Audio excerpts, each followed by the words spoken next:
So if you drive food delivery, either as a side hustle, a full-time hustle, if you're new at it, or if you've been doing it for a while, in this video, I'm going to talk to my good friend, Jess. She's back on the channel. Now listen, we're going to go over 5 things that she's learned really after her first few shifts. And I got to tell you, looking at this list, there are some that me, even having done the side hustle stuff since 2015, some of this stuff is pretty new. So you're going to want to see this. So with that, welcome back to the channel. Jess, how's it going today? Oh, super. Good to hear. Hustling. I know you're busy here, so I appreciate you taking some time. So in this video, folks, we got a list of 5 things that Jess learned after her first couple of shifts. By the way, so how long have you been doing this, just in case this is the first time that someone's meeting you? I'm going to say a month and a half, maybe. Not quite 2 months. Gotcha. And you're doing DoorDash solely right now, right? Yes. Sweet. Love it. All right, folks, we're going to get right into it here. Number 1 is the delivery location and paying attention to where that delivery is taking you before accepting. Can you talk about that? So a lot of times, like, we'll see an order and it'll be like a pretty good price point and you just want to take it. But if you don't pay attention to like where exactly it's taking you, because it'll take you to a place where you have to drive 10 minutes back, because you taught me that when we went on our ride along, you were like, do you drive 10 minutes back to like Hotspots, or do you just like wait? And I was like, I don't know. I guess I just drive 10 minutes there and then drive 10 minutes back. And I'm like, oh, I am wasting a lot of time. So I'm trying to be more aware of like where it's taking me versus like how much I'm getting paid. Because I looked at the miles, like you said, but I wasn't really looking where it was going. And I was putting myself in situations way too often.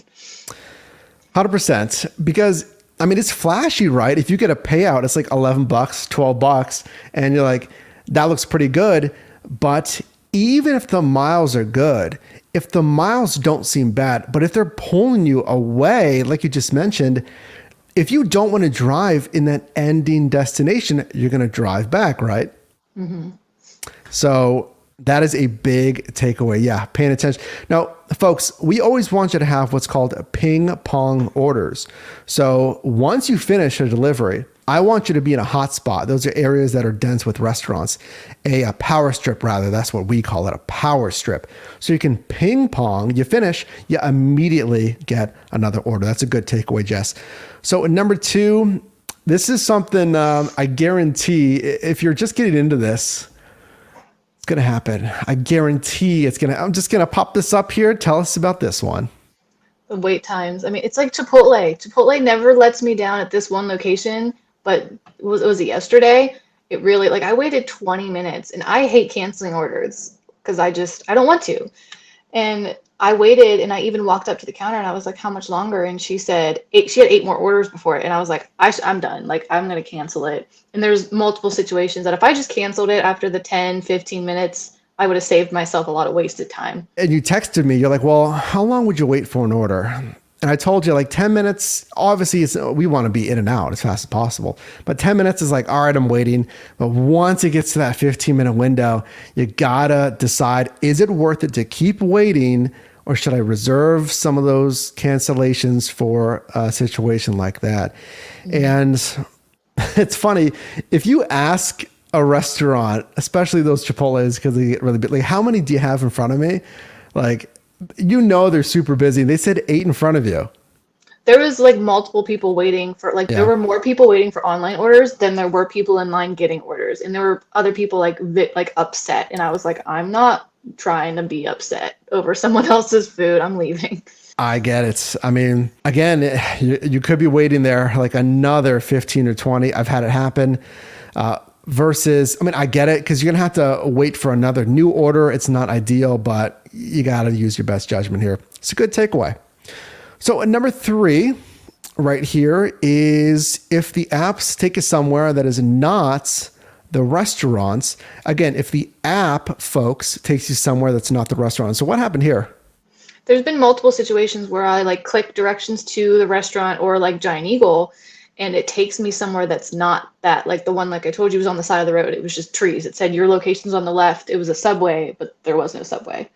And instead of like wasting time trying to find where the subway actually is, I just called customer service. Because there's been times where I just like, I'll try and find it myself, and then I waste 10 minutes trying to find the right subway, and you might as well just call because they'll usually pay you or like half at least, and then you don't have to worry about it. That is big, folks. Let me reiterate what Jess just said. It's when you're making the pickup and the GPS, you click on directions, navigate, whatever it is. It sends you to like a completely random. I've had this happen.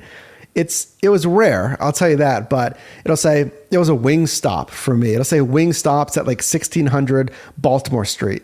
And, I just go through the in-app navigation. It opens up my Google Maps, and it sent me to like a random neighborhood. Isn't that what you had happen? Like it Yeah, sent like, it was like a house. it was a new housing plant, but it was just like dirt and trees. Like there was Yeah. nothing there. Yeah. I mean, folks, this will happen. It could be just a glitch, like something's not tied into the right GPS location, or it could be kind of a similar, I think that's what happened to me, a similar street address.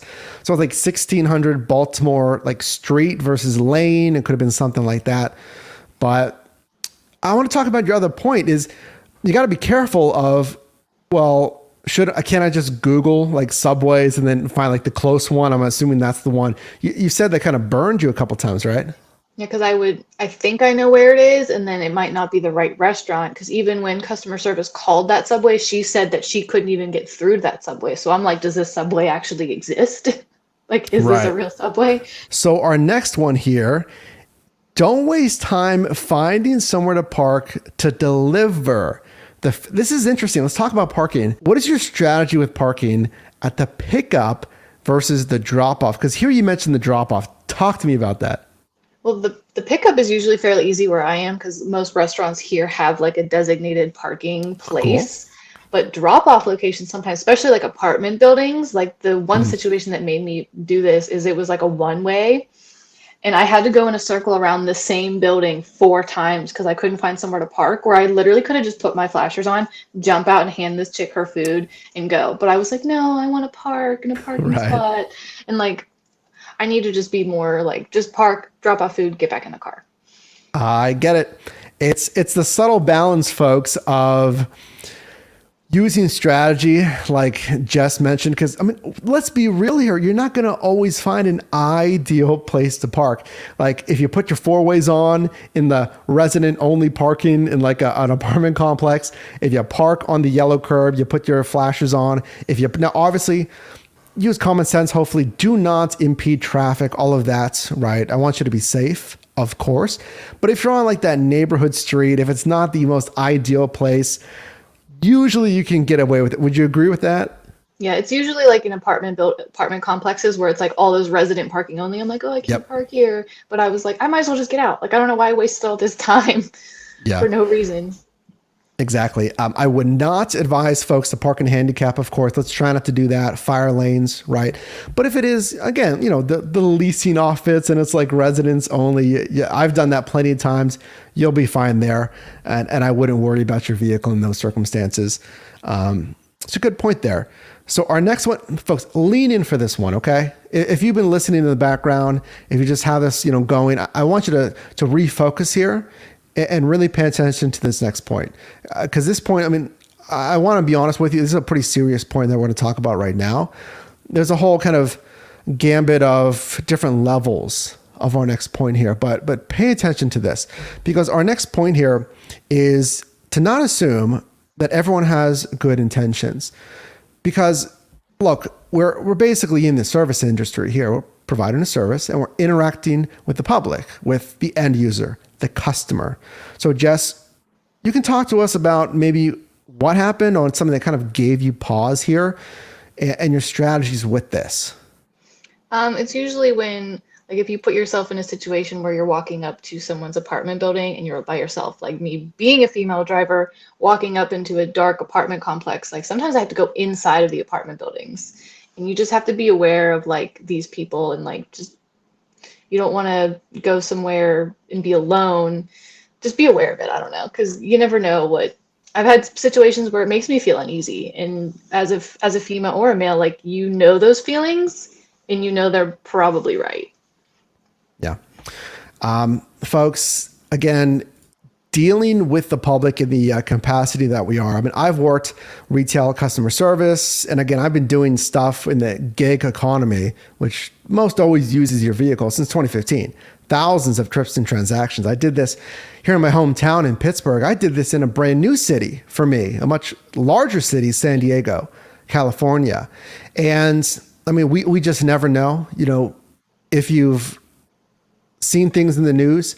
There's been tragic stories in the news, and no side hustle is completely 100% without incidents. So I want to be real here with you. And, this is a supportive community. It's a positive community, but it's also, one that this is coming from a place of care for you. So I want you to understand this. And again, like Jess said, if you're a male or female driver, I mean, I want everyone to be out hustling, working, and to have that safety.